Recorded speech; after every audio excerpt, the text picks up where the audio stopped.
Thank you for hosting tonight's meet and greet. I really do appreciate it. This is vitally important that we get behind our candidates because we're making progress in Virginia, and so I'd like to talk about that.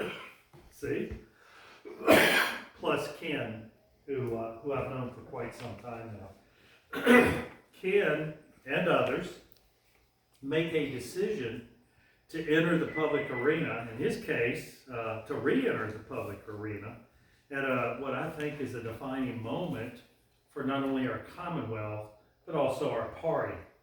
And the reason I say that is we had spent a full decade in the wilderness, our party had, in terms of winning statewide office, governor, lieutenant governor, attorney general, and the 2 United States Senate seats. And that all came to a screeching halt in 2021 when we nominated Glenn Youngkin, Winsome Sears, Jason Miyares, who went on in November to win the general election and become the 74th, 42nd, and 48th occupants of their offices. And that year we had the bonus when we flipped the Virginia House of Delegates to Republican control after only 2 years in Democrat hands. And that was an achievement that I thought no one believed that we would do. But once we had these nominees, Winsome and Glenn and Jason, I knew that we were within the realm of possibility of having a clean sweep in Virginia. Simply because I traveled the state with all three for 5 months. I wanted to demonstrate party support for them. And I got to know them personally and privately, and they were just wonderful individuals. We got on the campaign trail and I watched 50 people show up, then 100, then 250, then 500, then 1,000, then 2,000, until the last night at the Loudoun County Fairgrounds, 5,000 people showed up. I mean, it was just breathtaking. And about the last 2 weeks, you just knew they were going to have a clean sweep.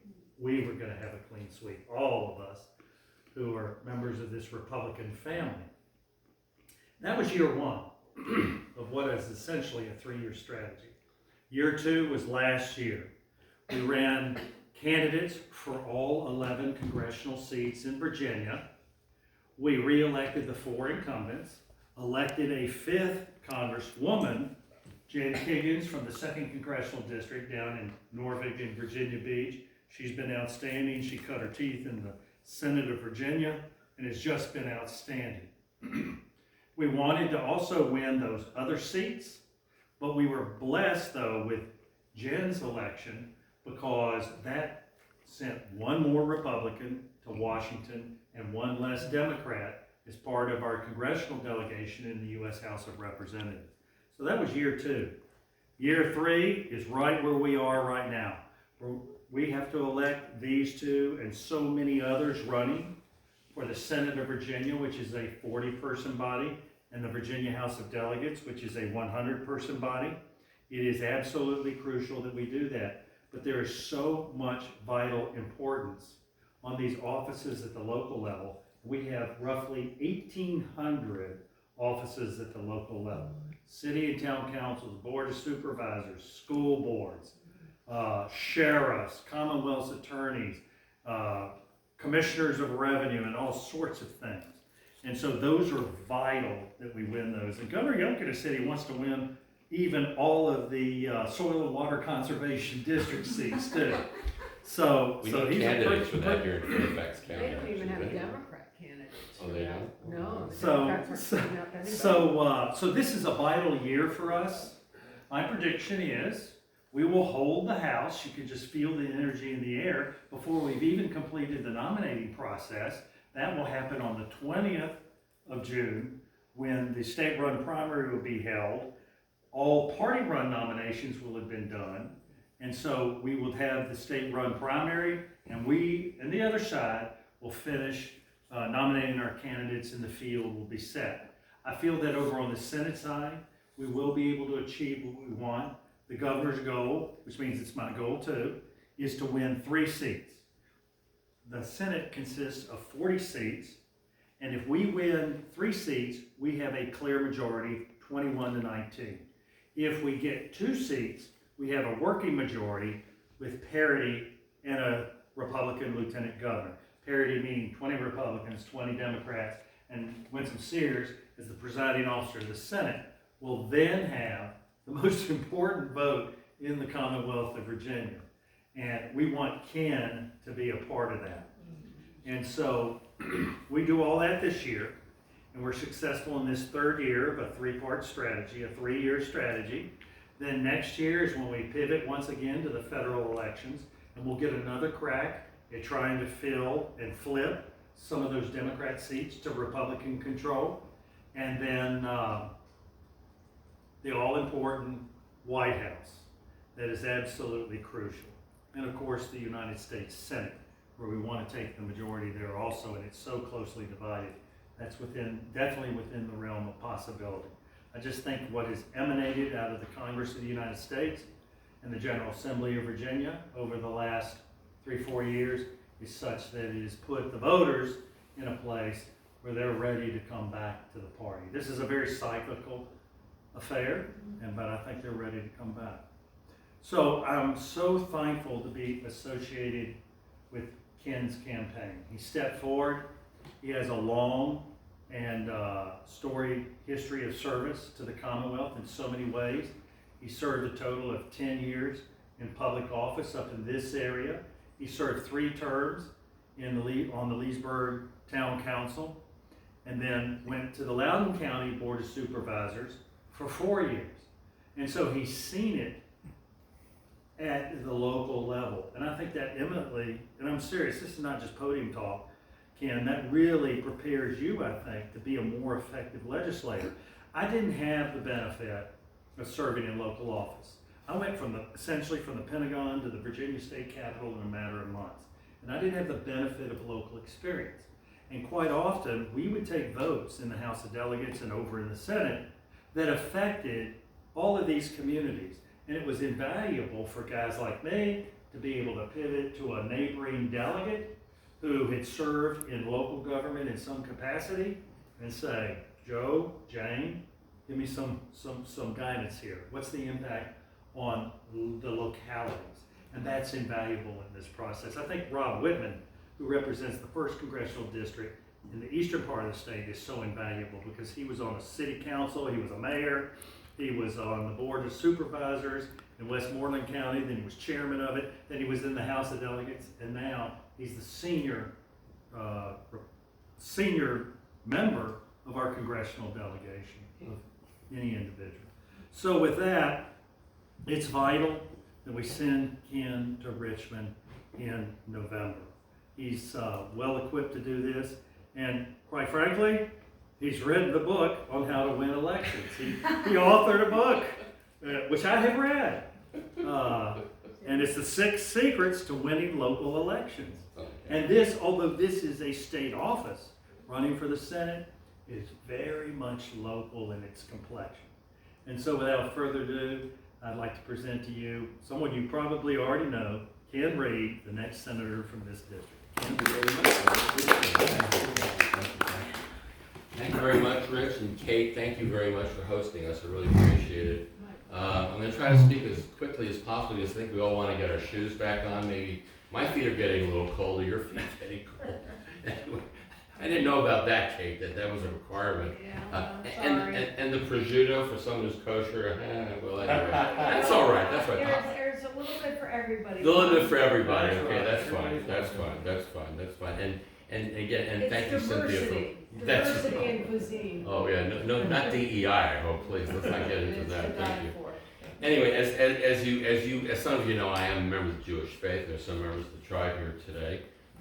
You're hearing me speak, and every Sunday, and I've been Orthodox for several years now, so I go to an Orthodox synagogue, Chabad and Tyson's primarily, and also sometimes I go to Herndon. That's where I learned, came into my learning, and became a better person through religion. It really has been very helpful to me. And so we have the Parsha. Every week we have a Parsha, which is a pairing of a Torah reading and a Haftarah reading.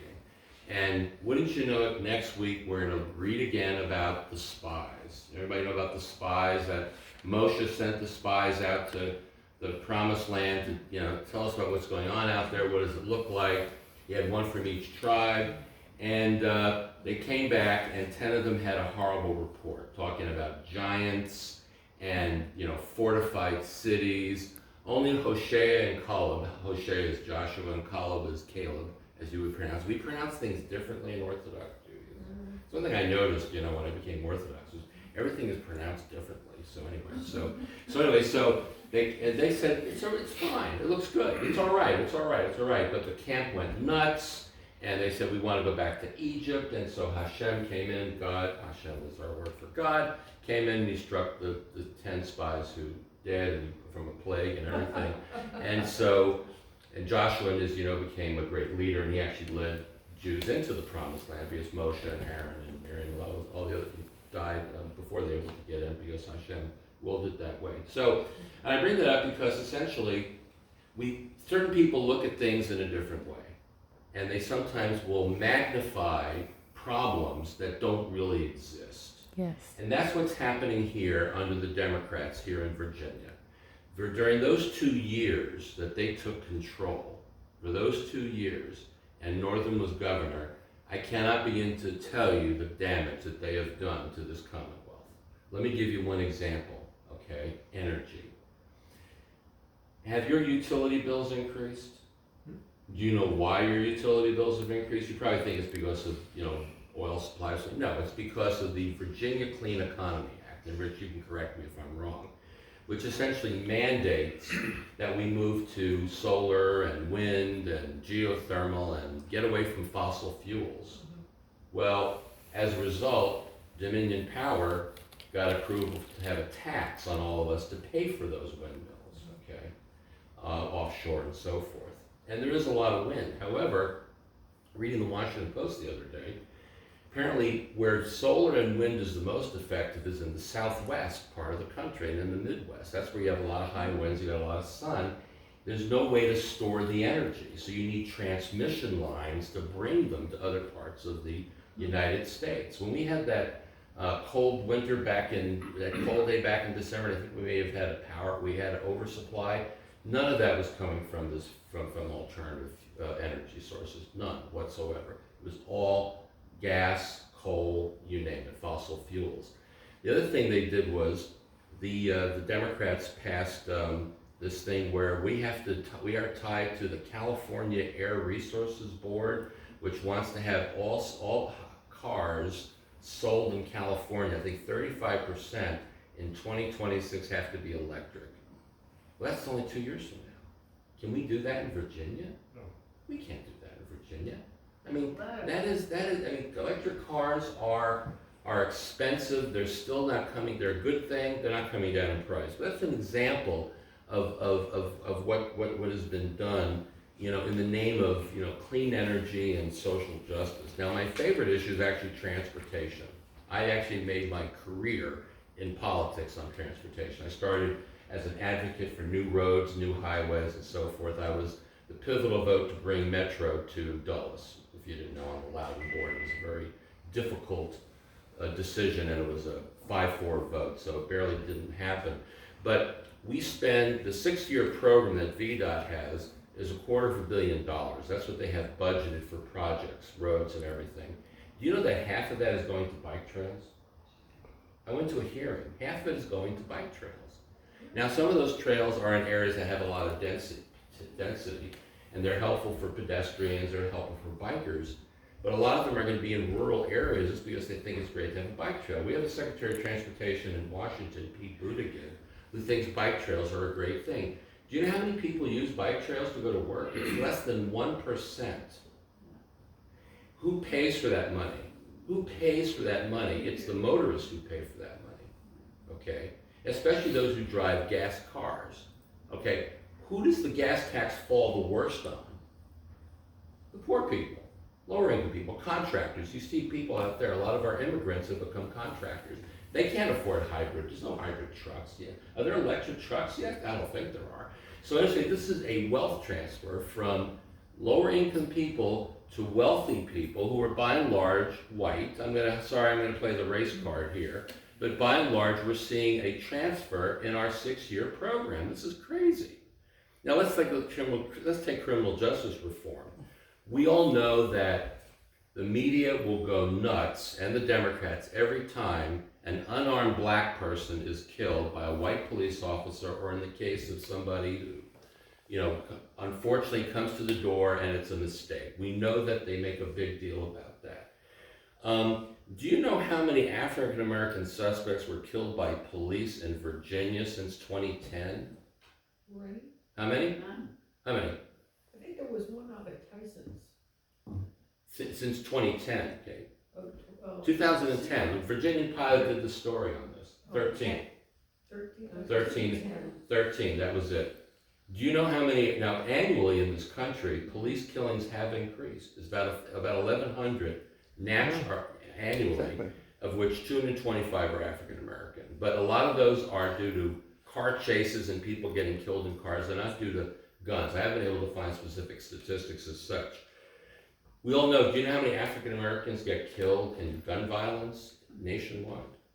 Thousands. How many? 60,000? No, it's not that much, but how many do you think get 30. killed? How much? 30,000. 13,000. 13,000. And you hear a lot, Republicans will say, well, why don't we focus on that? Well, Republicans aren't doing anything about it. That's the thing, they talk about it. But you know what the next biggest killer is, actually?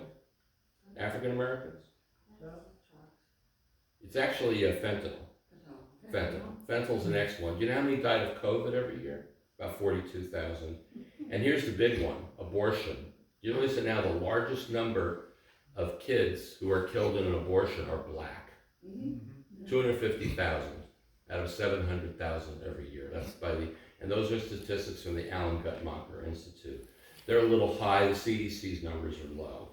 But abortion is actually now between 500,000 and 770,000. But if you watch the media and the Democrats, they're acting as if this Dobbs decision and what Glenn Youngkin wants to do to put a restriction on it after 15 weeks is the end of the earth. Well, I'm bringing up African Americans because actually the biggest killer is heart disease, diabetes. Now we had a Medicaid expansion, which even a lot of Republicans voted for. What has that done? Has it really made us healthy? It's giving you coverage in case you happen to have a catastrophic illness or something, or you have to go to a doctor, but you can find a doctor, but we haven't done that. So I'm bringing these up, folks, to let you know that we are focused on the wrong things. Jeremy Bentham, who is a British philosopher, said government should do the greatest good for the greatest number. That's not what's going on these days. Government is doing the greatest good for the special interests and the activists. The Democratic Party has been taken over by activists. They don't breed good leaders anymore, they breed activists. And as a result, that's what drove the Virginia Clean Economy Act. That's what led to 19 bills passed, including, and they were all voted by Jack Peterson, who's the incumbent, to depolice, including not allowing principals to report low-grade crimes in schools, which is why in Loudoun County, we had sex crimes that were not reported. The Democrats did repeal that when they did repeal that. Right. There you go. And why a 6-year-old shot at a teacher in Newport News and was not reported either, Well, and should have been. it's reported all over the news. Well, it was on the news, but there were signs that kid was a problem. The Democrats allowed collective bargaining for unions. That's a one-off thing. There's not many 6-year-olds. No, but still, there are a lot of crimes that are happening in the schools. In fact, in Fairfax County on the patch, I was telling you about the patch earlier, there was a kid who was beaten up on the bus here in Fairfax County like this 2 months ago, right? Yeah. Yeah, I want to introduce Cass Oakton, who's running for... The choking. You're talking about the choking. Choking, right. And what was interesting about that choking incident is there was a restraining order already on the girl. There you go. And 2. And they still let them on the same bus together. Right, that's right. So special interest, if your special interest is having a road to drive on and not having congestion, a good home, if your special interest is to have schools that are there to educate, not indoctrinate, you want to have your kids to succeed, reasonable. then yeah, I'm a special, and then I support that special interest. But the problem that we're having is, and it's probably a little bit less so in Richmond, you may disagree, but actually it's happening a lot in Richmond, is that it's being driven by activists who want to depolice, or they think it's a great idea to tear down a monument. How many blacks were saved when we tore down monuments and we renamed streets? Any? No. No, it's low-hanging fruit. I mean, it's basically a symbolic thing. Virtue signal. But that's what we're doing, and let me tell you something. I'm sorry if I'm not picking on blacks, but whites too. Do you realize that we now have less than zero population growth in this country? Yeah. For blacks, it's a little bit higher, but the fertility and pregnancy rate is higher with Asians and with Latinos. But the African American population, percentage-wise, would have been lower in this decade after the last census if it weren't for the increase of Africans coming from immigrating. Why do you think we have to import labor? Why do you think they're letting the border open like that? It's because the businesses can't find people to work. Artificial intelligence, everyone's worried it's going to take my job. Businesses are looking at that because they can't find people. So essentially our policies are not really looking at the larger issue that we need in this country. They're not. And yeah, I'm pro-life. So therefore, I don't have a problem with what the governor wants to. I think it's a very, very small, reasonable step. It's gonna impact 391 abortions, okay? But abortion drugs should stay on the market because basically they're approved by the FDA. They're approved up to 10 weeks, and if we start taking those off statewide, then we can allow state legislatures to get rid of other stuff too. So in this campaign, when we always say, Rich, you can't educate in the campaign, right? Maybe I can agitate. If I can't educate, I'm going to agitate. I'm going to focus on the bigger issues. I'm not going to get sucked into talking about bathrooms. I'm not going to get sucked into talking about,